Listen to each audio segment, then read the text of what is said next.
నేడు ఎంసెట్ స్కామ్ నిందితుల్ని కోర్టుకు హాజరుపరిచే అవకాశం ఉంది. ఎంసెట్ 2 పేపర్ లీకేజీపై కొనసాగుతున్న విచారణ కొనసాగుతోంది. సిఐడి అదుపులో రాజగోపాల్, విష్ణు, రమేష్, తిరుమల్ ఉన్నారు.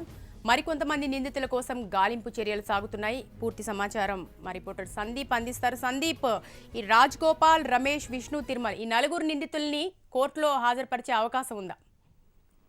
మొత్తానికి ఇంకా విచారణ అయితే కొనసాగుతోంది. ఈ నలుగురు నిందితులు నిన్నటి నుంచి కూడా సిఐడి కార్యాలయంలో ఉన్నారు. వారిని పూర్తి స్థాయిలో ఇంకా విచారిస్తున్నారు. ఎందుకంటే ఇప్పటి వరకు 39 మంది అలాగే 70 మంది లబ్ధి పొందినట్టు ప్రాథమికంగా నిర్ధారించారు. అయితే మరొక నలుగురు పట్టుబడాల్సి ఉంది. వారికి సంబంధించి ముంబైతో పాటు బెంగళూరు అలాగే ప్రకాశం జిల్లాల్లో కొన్ని జిల్లాల్లో కూడా ఇంకా సిఐడి సోదాలు కొనసాగుతున్నాయి. వారు పట్టుబడితే ఇంకా పూర్తి స్థాయి లింకు బయటకు వచ్చే అవకాశం ఉందని భావిస్తున్నారు. ప్రస్తుతానికైతే ఇందులో కీలక పాత్రధారి పట్టుబడ్డ వారిలోనే రాజగోపాల్ రెడ్డి ఉన్నారు. ఈయన గతంలో 2012లో పీజీమెట్ స్కామ్ ను కూడా ఈయననే నిర్వహించారు. అప్పుడు ఈయన అరెస్ట్ అనంతరము బెయిల్ పై విడుదలైన తర్వాత మళ్ళీ ఇప్పుడు ఎంసెట్ 2లో ఈయన కీలకంగా వ్యవహరించారు. అయితే రాజగోపాల్ రెడ్డికి సంబంధించి పూర్తి స్థాయిలో ఆయన గత చరిత్రను కూడా తవ్వారు. ఆయన మొదటి నుంచి కూడా 2007 నుంచి ఆయన ఈ లీకేజీలకు పాల్పడుతున్నాడు. కర్ణాటకలో ఆయన పైన 4 కేసులు ఉన్నాయి.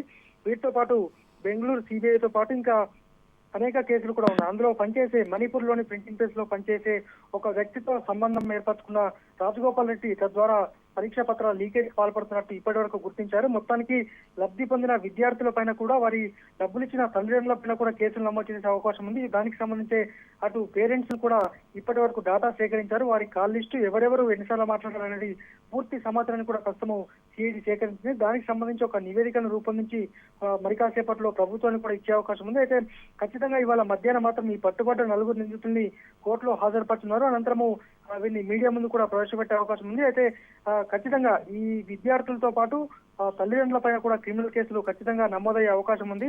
వాటికి సంబంధించి ఇంకా ఎంక్వైరీ అయితే పూర్తి స్థాయిలో కొనసాగుతుంది. Sirisha, thank you Sandeep.